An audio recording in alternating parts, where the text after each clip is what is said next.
C'est l'un des chocolatiers les plus rapides du monde. Passionné de vitesse, le pilote court tous les jours sur son circuit privé de 2000 mètres carrés. Cette chocolaterie de compétition. On est où là? On est à l'intérieur de l'atelier, c'est là où ça se passe. En pole position depuis près de 30 ans, Patrick Roger règne sur la planète chocolat. Ce sculpteur du goût vient tout juste de terminer ses œuvres pour la collection Pâques 2019. Avec une Coupe du Monde et un titre de meilleur ouvrier de France au compteur, il peut se permettre toutes les extravagances. C'est bizarre les fourmis qui sont en nœud, non? En nœud? Ouais, voilà. En général, elles sont plutôt en ligne. Pourquoi des fourmis cette année? Aucune idée. Je commence par faire un arbre finalement et ça devient une fourmi. C'est pas courant, hein. Non, c'est normal. C'est un problème de vision. Son succès lui fait parfois tourner la tête. Ses sculptures fantaisistes ne sont même pas à vendre. Alors pour financer ses coups de folie, son équipe doit garder les pieds sur terre. À commencer par Stefano, son bras droit et beau-frère. Il vous reste un bout. Oh merde. Cela fait 1 an qu'il travaille sur cette recette de la collection 2019. Ça, c'était la maquette. Il y a 1 an. Un œuf au plat au chocolat, praliné d'amande. Ça vous convient? Stéphano, il vient me voir que quand c'est super bon. Ouais. Et quand il est sûr, il arrive avec son petit bout de nougatine.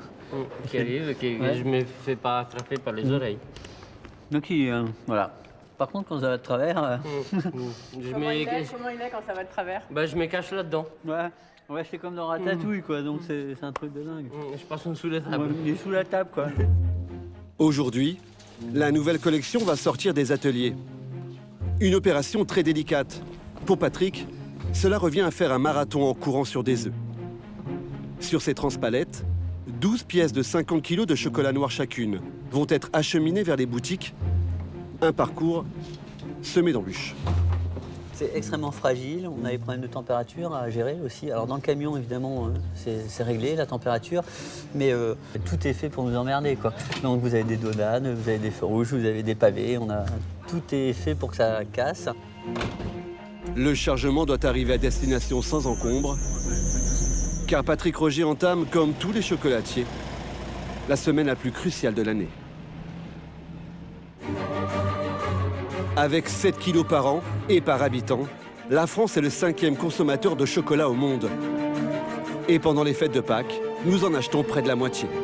Moi, je n'ai Alors pendant cette période, les grands maîtres chocolatiers entament une course à l'innovation. Au-delà du fantasque Patrick Roger, surnommé le Rodin du chocolat, la star de la profession, C'est comme un concept car, t'as 20 ans d'avance et puis les autres ils suivent comme ils peuvent, quoi.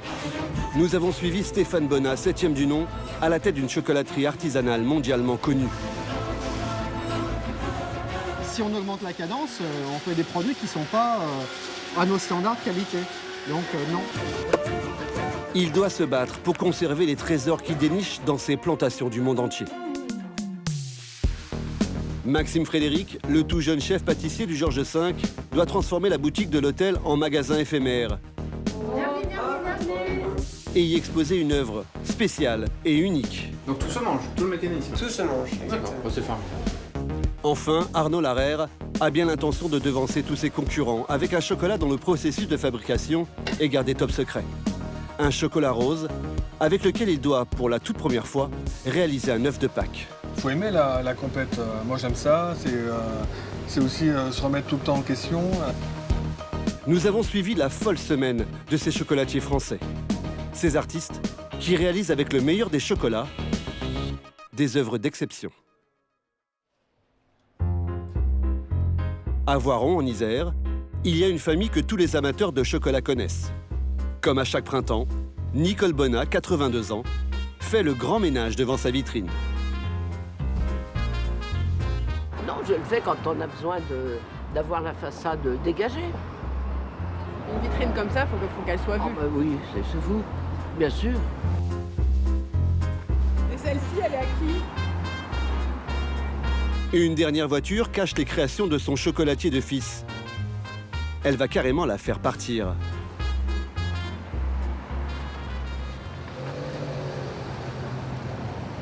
Nicole sait se faire respecter. Cela fait plus d'un siècle que les Bonnat sont installés en plein cœur de cette petite ville de 20 000 habitants et leur boutique n'a pas changé. Bienvenue dans l'une des dernières chocolateries artisanales de France. Est-ce que je vous fais un paquet cadeau?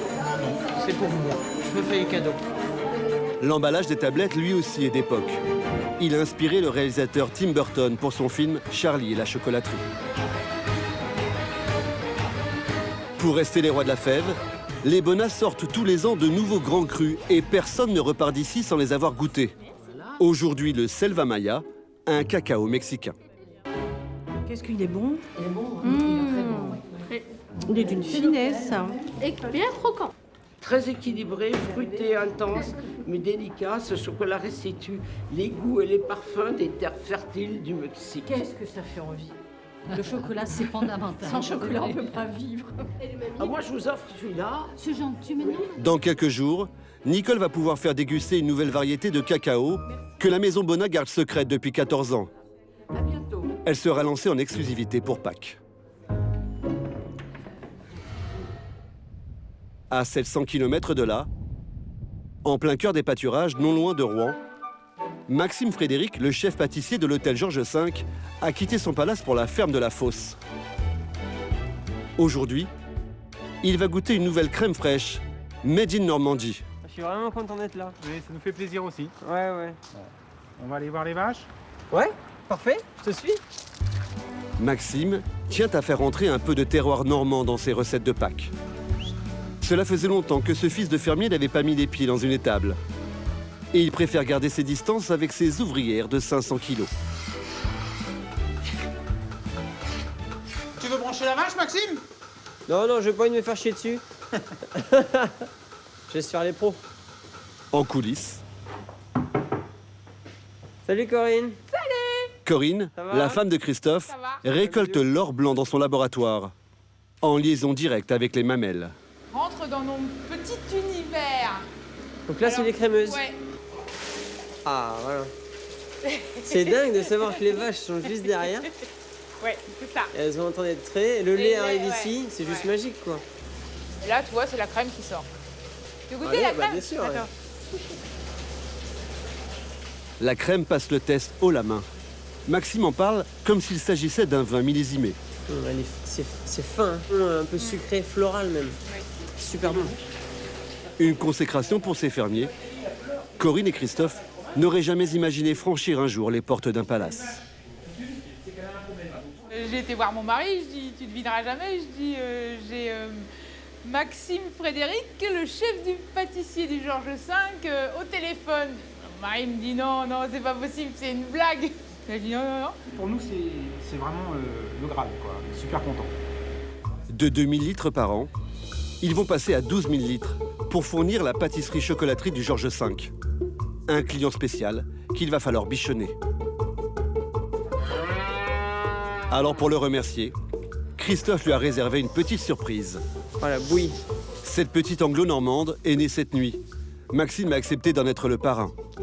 Ça sera Pâques. Pâquerette. Allez, pâquerette. Tu dis au revoir à ton parrain. Et dans quelques jours, Maxime va devoir produire 3500 truffes avec cette nouvelle crème fraîche. Mais ces produits de qualité suffiront-ils pour remporter la partie? Il va aussi devoir miser sur le côté esthétique et innovant de son œuf de Pâques. Voilà. À Paris, chez Arnaud Larère, un des plus grands pâtissiers chocolatiers de France, meilleur ouvrier en 2000, cette année, les fêtes de Pâques vont prendre une autre couleur. Comment vas-tu? Ça va très bien et toi? Un petit peu grâce à ces messieurs. T'es Ça prêt va, pour tu vas Pâques? bien? Ils travaillent pour un des plus gros producteurs de cacao au monde. Et ils apportent au chocolatier un produit exceptionnel et tout à fait nouveau. Montre-moi. Donc c'est la 4e catégorie de chocolat. Donc le noir, Ok. chocolat au lait, Ouais, le chocolat blanc ouais, tout à fait. et désormais on a le chocolat rubis. Un 4e chocolat. 4e chocolat. Mais qu'est-ce qu'il a de nouveau alors? Premier, sa couleur. Couleur rose garantie sans colorant Ah oui, ça change ça. et sans arôme artificiel. Ah, c'est incroyable ça. Donc voilà. Le chocolat est fabriqué à partir d'une fève de cacao rose à l'intérieur. Pour la conserver, il y a un processus gardé jalousement secret. Pour nous, pour Arnaud. Alors comment vous avez fait ça? Ils ne voudront même pas que l'on regarde de près leur récolte. Je viens avec un expert, tu vois. Voilà. Un long travail pour eux. Et donc pourquoi votre boîte elle est fermée? Pourquoi vous pouvez pas l'ouvrir? Le côté secret, c'est dans les caractéristiques de ces fèves et ce qu'on a pu repérer. Je juge la compétence de mes concurrents très forte. Et comme ils sont très forts, il y a un moment, je vais préserver mon secret sur ce point-là. Ouais. On préparait un moulage. Mais ce chocolat, aux notes de fruits rouges, n'est pas si secret que cela. Ah, déjà, il est bien cristallisé là. Il a été lancé il y a 1 an, à Shanghai. Une présentation qui n'avait rien à envier aux événements de l'univers du luxe. Le chocolat rose, présenté comme une pièce de joaillerie. Depuis son lancement, on en trouve en Belgique et chez quelques chocolatiers français. Vendu en tablette, il n'avait jamais été travaillé en œuf de Pâques. Ouais, mais même toi, je commence déjà à me dire qu'est-ce que je peux faire avec. Et il y a des idées à faire. Il y a des idées. Ouais, c'est intéressant. Ouais, même on peut mettre de la fleur de sel dedans, des choses. Ou même accentuer le côté fruits rouges. Aussi. Moi, c'est moi qui suis impatient maintenant. On essaye. Merci. Arnaud ne va pas perdre de temps. Avec ses chocolatiers, il va se mettre tout de suite au travail. Voilà le chocolat rubis. Donc c'est un nouveau chocolat et on va essayer de voir ce qu'il a dans le ventre. Un coup marketing ou un coup de maître pour écraser sa concurrence.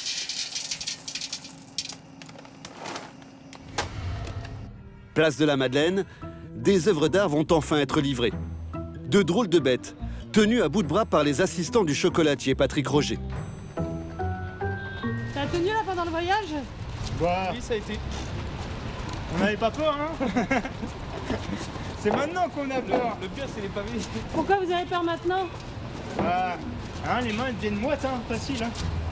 En tout, aujourd'hui, ils vont devoir porter 12 structures et soulever 1 tonne de chocolat. Mais le gros, il va passer comment, là? Pas très rassuré, Patrick Roger va d'emblée être contrarié par un problème de taille. Non, oh. Ça rentre pas. Il a pas mesuré. Avec son centimètre, Ça en va. il va reprendre la main. Et vous êtes vraiment con. Des pièces de son puzzle monumental avaient été inversées. Et doucement, les garçons. Hein. Et ça n'entrait plus dans sa vitrine. Car chez Patrick Roger, même les fourmis sont taillées sur mesure. Et elles font déjà leur petit effet. C'est des fourmis en chocolat? D'abord, c'est beau. Et si c'est beau, c'est quasiment bon. Donc c'est vraiment le travail, il est vraiment dans ce sens-là. Avec la main-d'œuvre, la décoration de cette neuve vitrine lui coûte plus de 300 000 €. Pourtant, il ne les vend pas, ce sont juste des pièces pour faire admirer son art. Dans ses boutiques de chocolat haut de gamme, il vend des fritures, mais aussi des œufs. Et sa nouvelle création pour Pâques, l'œuf sur le plat vendu de 45 à 110 €. Son cacao provient de Madagascar. L'Afrique, c'est 70% de la production mondiale. D'autres préfèrent les plantations d'Amérique du Sud. Au Pérou, dans la région de Madre de Dios, la terre des cacaos rares, datant de la civilisation inca, Stéphane Bonnat a déniché un trésor, une cabosse que les experts du chocolat pensaient disparue à jamais. Très bon, c'est très floral, un petit peu d'acidité, pointe de menthe, une petite touche de farine, c'est assez original. Il lui a fallu 14 ans pour recréer une plantation de 25 hectares. Et pour la première fois cette année, il va en faire du chocolat. Et ce n'est pas aussi simple que ça en a l'air. 25 tonnes de fèves ont été livrées à Voiron par bateau. Une goutte d'eau par rapport aux industriels du cacao, mais largement de quoi impressionner ses clients pour Pâques.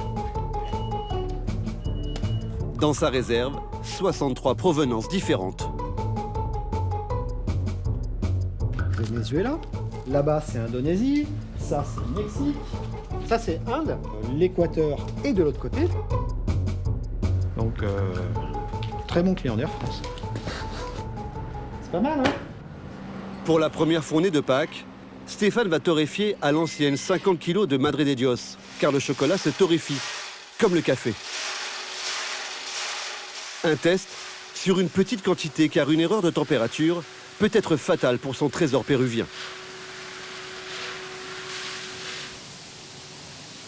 Voilà la variation de couleur qu'on a obtenue à la torréfaction. Si on torréfiait 3 minutes de trop, on changerait le goût du cacao. Si on se trompe, on sort le cacao, on le met à la poubelle.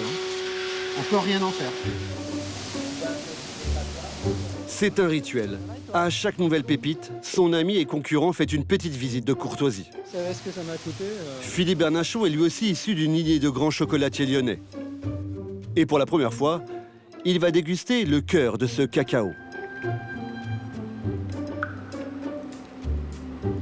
Ça, c'est carrément pas mal. Hein. Son avis compte beaucoup pour Stéphane. Alors on est sur un Madre de Dios.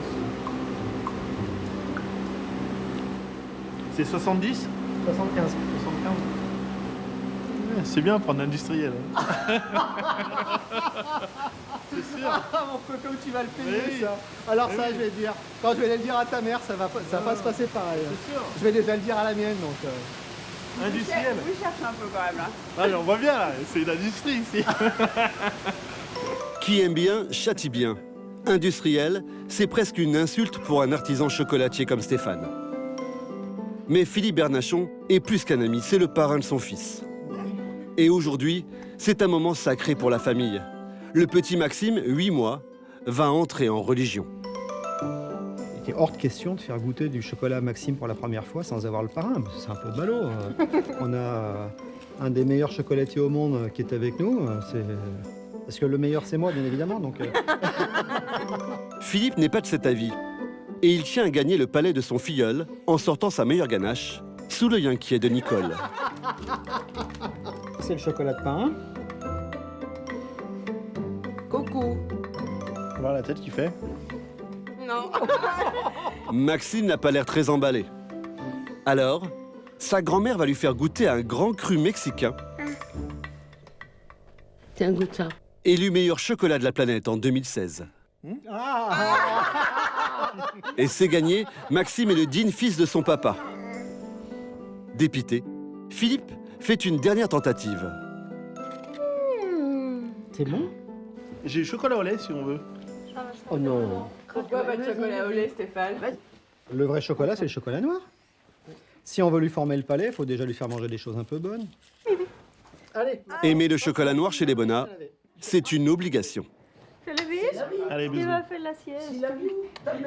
Mais c'est Fifi. Après avoir conquis son fils, Stéphane va devoir séduire la capitale. Dans quelques jours, son chocolat péruvien va rejoindre sa boutique parisienne. De son côté, Maxime Frédéric, le jeune chef pâtissier du Georges V, est arrivé à Melun, en banlieue de Paris. Il vient chercher un moule pour sa création spéciale Pâques.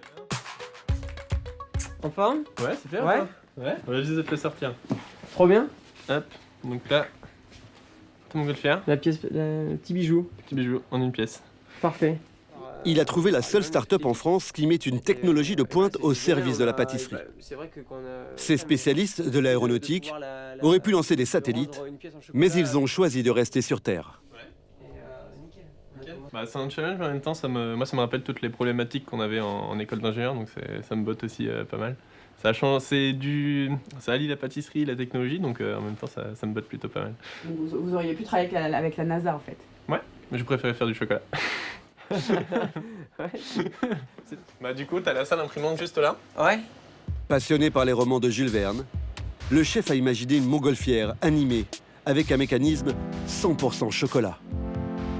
Une idée qui devrait lui donner une sacrée longueur d'avance sur ses concurrents.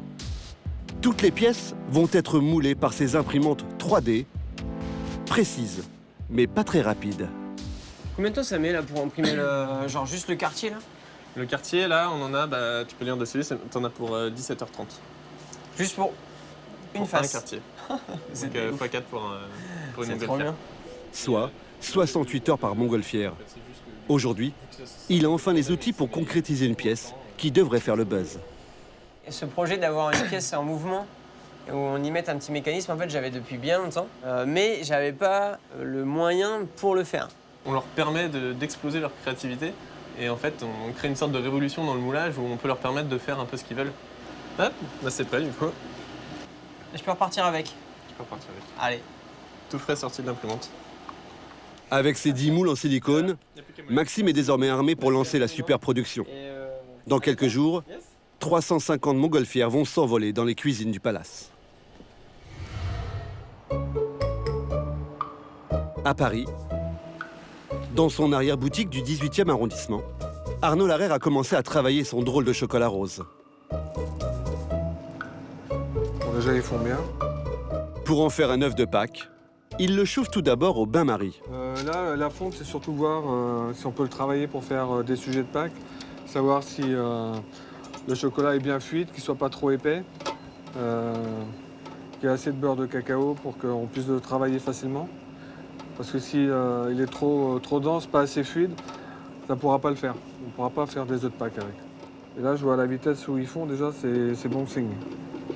Après 10 minutes, il est fondu à 45 degrés. Ah, il est bien fluide. Hein. Ça vous plaît? Ouais, ça me plaît déjà. Là. Puis il y a les arômes qui se dégagent. Là. Ah, ça sent le chocolat. Pour refroidir son chocolat, il l'étale sur cette plaque de marbre. Et il faut qu'il soit toujours en mouvement. Cela permet de conserver sa texture. Et là, vous en parlez pas une miette. Hein. Bah, un chocolatier, si on n'est pas un peu organisé, comme on dit, on en met partout. Et Arnaud Larère est un artiste du chocolat. Pour les fêtes de Pâques dans ses boutiques, il a prévu de vendre des œufs, bien sûr, comme ceux-ci, parfum chocolat caramel. Mais il a aussi imaginé ces moutons chocolat noir avec laine chocolat blanc.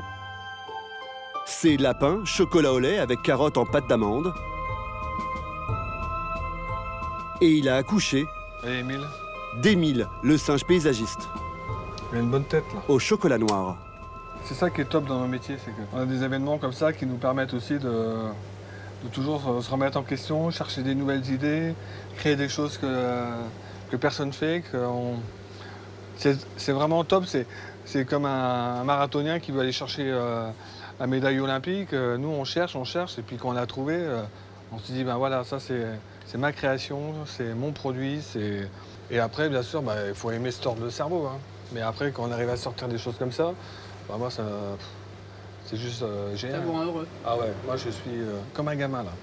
Là, c'est mes petits-enfants là.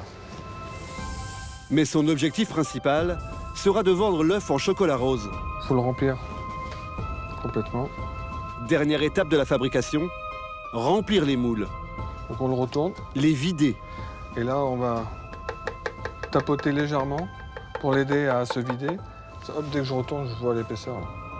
Et laisser reposer les structures 30 minutes à 16 degrés. Avec sa nouvelle création, Arnaud Larère espère bien gagner la course à l'innovation. Mais c'est sans compter sur un redoutable concurrent. Il travaille dans un célèbre palace parisien, au Georges V.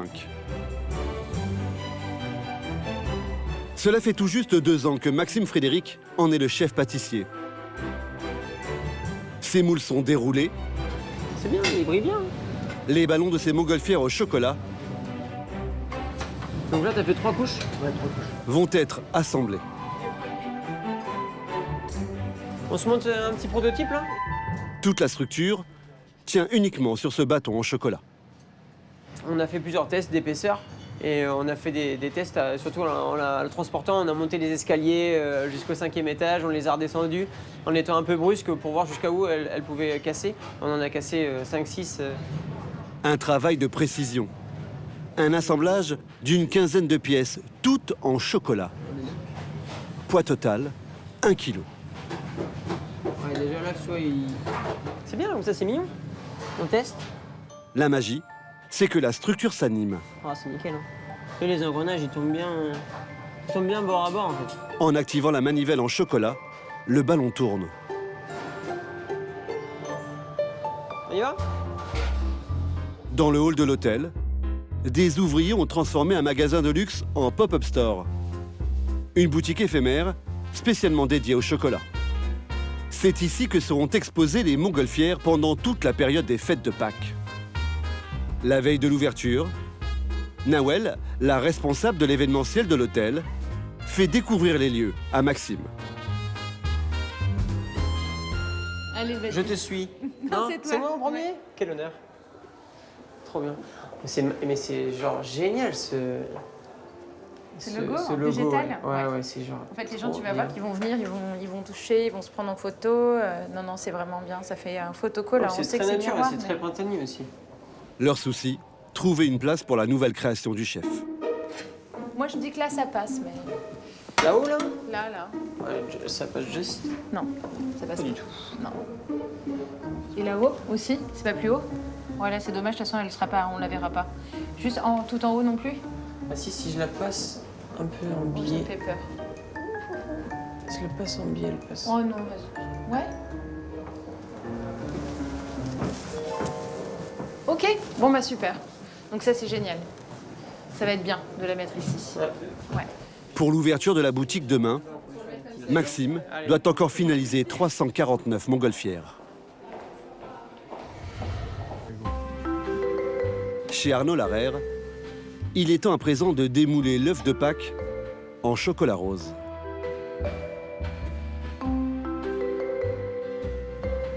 Ah, c'est magique, hein. Il les garnit de fritures au chocolat.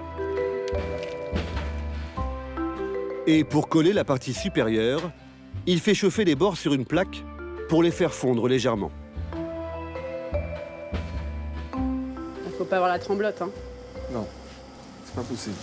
Et en plus, là, il faut vraiment que les deux faces tombent pile poil.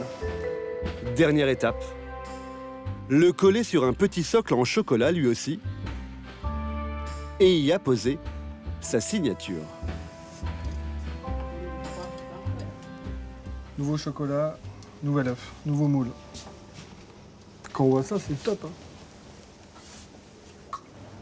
Alors, ça te donne pas envie de croquer, ça? Ah, super. Ah, je suis très content. Mais avant de pouvoir le croquer, Je crois que c'est bon. Là. il faut d'abord le shooter. Tire un peu plus le menton, s'il te plaît. Enfin, le menton, ça? Non. Ah, je suis abaissé un tout petit peu. Non. Attends. Bon, en fait, je le fais, c'est pour réduire l'effet double menton, en fait.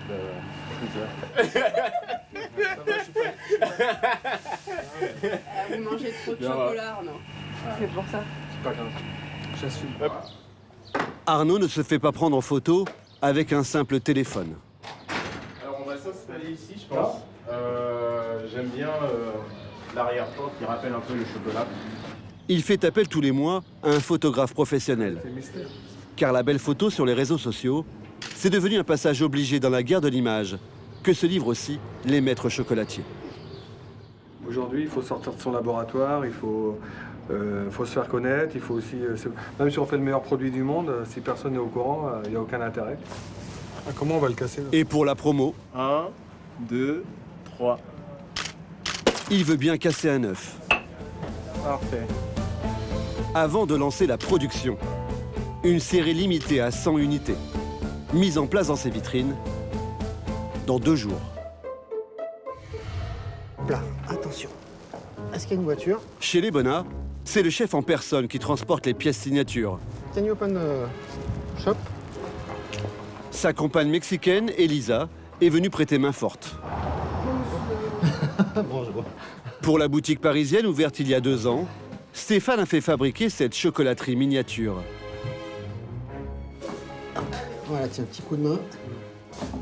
Attention, t'en bouge pas. Le moindre faux mouvement peut anéantir 72 heures de travail. Il y a des bruits que j'aime pas dans la vie. Alors, il bouge plus jusqu'à 2032. Un œuf de 15 kilos d'une valeur de 5 000 € fabriqué avec son propre cacao. Un symbole de ce savoir-faire artisanal en train de s'éteindre. En France, ils ne sont plus que 6 à transformer les fèves en chocolat. Le jour où on va faire une manif, on va réussir à bloquer une cabine téléphonique. Si la disparition des maîtres chocolatiers inquiète Stéphane, la famille Bonnat a une base solide de clients. Ouais, c'est parfait. Fin connaisseur.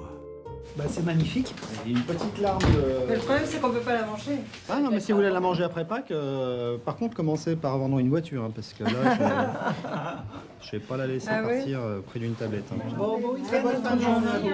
Allez, au revoir. Car pour faire tourner sa boutique, il compte sur son nouveau trésor. Son cacao, ramené du Pérou, a depuis été transformé en petit œuf de Pâques de 300 grammes, vendu 12 €. Mais aussi en tablette. En lançant ce grand cru, Stéphane a fait un pari risqué. C'est bon? Pas sûr que ce chocolat fort en cacao plaise aux enfants. Ça, il va pas vous en laisser beaucoup. Hein. C'est important pour vous que Gabriel il mange du très bon chocolat oui, c'est important. Jeune. Ah oui, c'est important. Pourquoi? Parce que il y a tellement de produits, on ne sait plus trop ce qu'on mange. Donc on en mange moins, mais de meilleure qualité. Voilà, vous savez tout. Mais Gabriel, 5 ans, n'en fait qu'à sa tête. Oh Gabriel, dis donc, c'est pour tes frères, là, t'as déjà mangé? Il s'est déjà attaqué au best-seller, un grand cru mexicain. Très bon choix, parce que celui-là avait été élu meilleur chocolat de la planète sur un concours international. Et Gabriel, tu pars déjà? Bon, mais il part en trottinette, il est pressé. Bon, merci. Au revoir, Gabriel. Très bonne fin de journée. En moyenne, pendant les fêtes de Pâques, les Français dépensent 18 € pour le chocolat. Chez Stéphane Bonnat, la routine. Le panier moyen est 2 fois plus élevé. Et dans les boutiques haut de gamme, les fondus de cacao sont même prêts à débourser des petites fortunes. Comme ici, au Georges V. Dans le laboratoire du chef pâtissier Maxime Frédéric, les 349 montgolfières sont à l'étape de la finition. Dernier coup de pinceau. Vérification des mécanismes. Collage de haute précision. Ça a tout l'air d'être fabriqué à la chaîne, mais en réalité, chaque structure nécessite 2 heures de travail d'orfèvre. Chaque pièce est unique en fait. Même si c'est des moules, le chocolat il vit, il fiche différemment, il travaille. Dans le même temps, Maxime doit livrer une première commande. Service. Bonjour. C'est impressionnant. Ouais, merci. Allez-y, passez. Des clients de l'hôtel se sont offerts un anniversaire de mariage en famille, une suite dans un palace et un petit extra en chocolat. On vous a apporté la petite montgolfière en chocolat. Donc là, en fait, nous avons donc l'œuf de Pâques et le petit mécanisme tout en chocolat. D'accord. Qui va faire tourner la montgolfière. Voilà. Donc tout se mange, bien sûr. Elle est jolie, hein, Hélène. T'as envie de goûter? Là, je vous souhaite une bonne dégustation. Merci beaucoup. À très bientôt. Merci. Au revoir. On la casse du coup? On y va? Vas-y. Le problème, c'est qu'il est difficile de casser une telle œuvre d'art, même en chocolat. Pourquoi on n'ose pas la casser? Oh, mais parce qu'elle est trop belle. On n'a pas envie de toucher à la fois, on a envie de la casser parce qu'on a envie de goûter, mais à la fois on n'a pas envie d'y toucher. C'est un travail de dingue, donc c'est cassé en 1 seconde tout le travail d'une équipe. La curiosité des papilles prend enfin le dessus. Oh là là, ça c'est une belle coque. Non mais c'est trop bon. Là. Un petit ballon de bonheur chocolaté a tout de même 75 €. Bonjour, bienvenue dans le petit. N'empêche, en boutique, les clients affluent. L'œuvre de Maxime fascine, petits et grands, qui pour la plupart l'ont découverte sur les réseaux sociaux. Il y a des gros doigts de Nantais. Bonjour. Bonjour. Donc on vient voir la montgolfière? Eh ben oui. Je l'ai vu sur Instagram. Je trouve que c'est très original. J'avais vu passer la publicité sur les réseaux sociaux et du coup ça m'a donné envie de venir en acheter une. En tout cas, en entendant ça fait vraiment plaisir. À 29 ans, c'est une petite consécration pour ce chef qui a vendu ses 350 montgolfières en chocolat en 1 semaine. Plus dans le centre de Paris, à 2 pas du boulevard Saint-Germain, chez Arnaud Larère, les grandes manœuvres commencent elles aussi. L'œuf rose est installé en bonne place en vitrine. Mais pour vendre ce chocolat qui intrigue déjà les passants, les vendeuses vont avoir besoin d'une petite formation. C'est un 47% de cacao. On est plus proche d'un chocolat au lait qu'un chocolat noir. Mais en tout cas, c'est un chocolat qui n'est pas très sucré, qui est très aromatique. Mais le chocolatier reste assez vague sur le processus de fabrication et l'origine du chocolat qui reste secret. Les vendeuses aimeraient en savoir plus. Oui. La provenance du chocolat, c'est clair. Ça vient d'où, en fait? Le chocolat, c'est un mélange de plusieurs origines. Mais d'où, en fait? Afrique, Amérique, Latine, c'est quoi comme provenance? C'est ça que les clients ils nous demandent. C'est la base des provenances d'un chocolat. En fait, ils vous demandent, ça vient d'où? Je ne peux pas lui dire c'est un mélange des grandes crues ou des grands fèves. Il faut vraiment qu'on sache la provenance pour expliquer quelque chose, avoir un repère pour les clients. Qu'est-ce qu'on dit sur ça? Ah oui. Encore une fois, il ne donnera pas plus de précision. Ce chocolat, il vient de plusieurs pays. Donc c'est pas forcément une provenance d'un pays spécifique. OK? La mission à présent est de faire goûter ce nouveau chocolat à tous les clients. Arnaud montre l'exemple avec cette habituée, une touriste japonaise, qui vient dans sa boutique à chacun de ses voyages à Paris. Vous pouvez goûter un chocolat, c'est un nouveau chocolat, c'est le chocolat Ruby. Ah bon? C'est un nouveau chocolat. Est-ce que tu peux prendre des photos? Oui, bien sûr, prenez une photo, avec plaisir. J'ai beaucoup d'amis qui aiment beaucoup ce chocolat. La maison Arnaud Larrey. Ah, c'est gentil. Ouais, c'est moi. Quelle heure ça? Non, une photo? Ouais, très bien. Vous en pensez quoi, madame, de ce chocolat? Vous aimez? L'amour. L'amour? Pourquoi? Qu'est-ce qu'il a? Alors, Parce que c'est très complexe. Qu'est-ce que ça a comme goût, l'amour? Complexe, toujours. Ah bah c'est bien répondu, ça. C'est vrai que les deux vont bien ensemble. Je veux bien me prendre. Ouais, je veux... Arnaud vend ici son premier œuf, 39 €.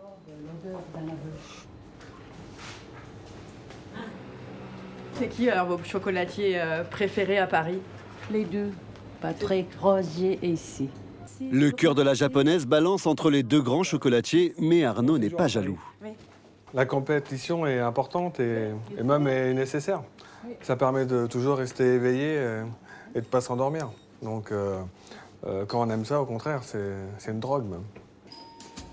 Tout au long de la journée, les clients, parisiens comme touristes, vont être invités à déguster le fameux chocolat. La majorité apprécie. Vous en pensez quoi? C'est très bon. C'est quoi, chocolat rose? Je pensais que c'était juste une coloration extérieure. J'ai été surpris, mais c'est très bon. C'est bien parce que c'est pas très sucré. J'aime bien. Mais certains puristes restent sceptiques. Ça bouscule un peu mes repères. C'est inhabituel. Moi qui suis très amateur de chocolat brut et cru, je pense que je préfère le chocolat noir et moins travaillé que ça. En tout, Arnaud en a déjà vendu 90 la première semaine et va certainement écouler ses 100 modèles série limitée avant la fin des fêtes de Pâques.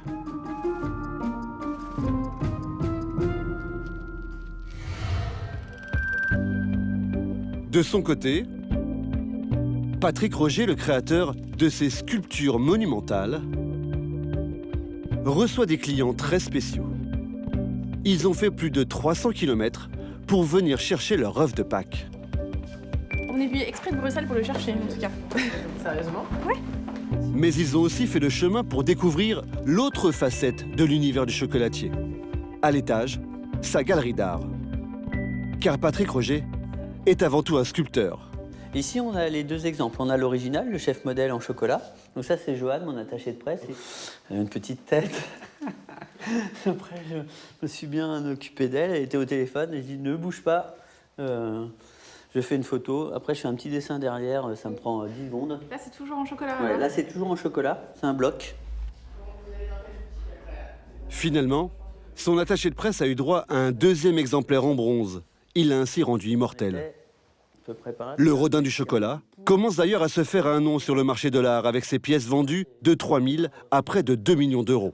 La sculpture qui est ici, par exemple l'éléphant, le siège éléphant, ça j'ai vendu 4 sculptures, comme ça. Une en 4 secondes, 2 en 3 secondes.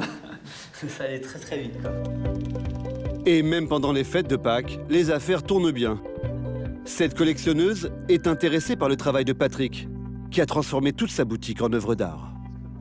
Ça, c'est les 18 derniers mois de sculpture. Oh, la table fait partie de l'œuvre, le vitrail, qui fait 7 mètres. Là, c'était fait dans le même atelier que Chagall. Marie, qui travaille pour un architecte, écoute religieusement, et elle n'est pas là par hasard. Je suis rentrée pour demander à monsieur s'il était représenté dans une galerie, parce que ça fait 5 ans que je me demande pourquoi même il n'y a pas plus d'œuvres dans ces boutiques. Non, j'adore. C'est la raison pour laquelle on est venu, en fait. Bah non, j'ai pas de galerie, j'ai pas d'agent, j'ai pas de manager, j'ai rien. Et c'est la grosse question aujourd'hui, tout le monde demande où est-ce qu'on va exposer. Et c'est une énorme question, effectivement. Le couple de collectionneurs fait partie des chanceux. Il sera invité dès le lendemain dans son atelier privé à Sceaux, en banlieue parisienne. Patrick a tapé dans le mille. Il compte s'offrir une de ses œuvres hors de prix. Et pourquoi on n'a pas la poignée sur la porte, là, Charlotte? Ah, on l'attend. En attendant de voir sa cote s'envoler sur le marché de l'art, c'est quoi le délire, là? L'artiste va devoir jouer au bricoleur du dimanche. Les maîtres chocolatiers continuent leur percée sur le marché du chocolat. En France, uniquement pendant les fêtes de Pâques, nous en consommerons 15 000 tonnes.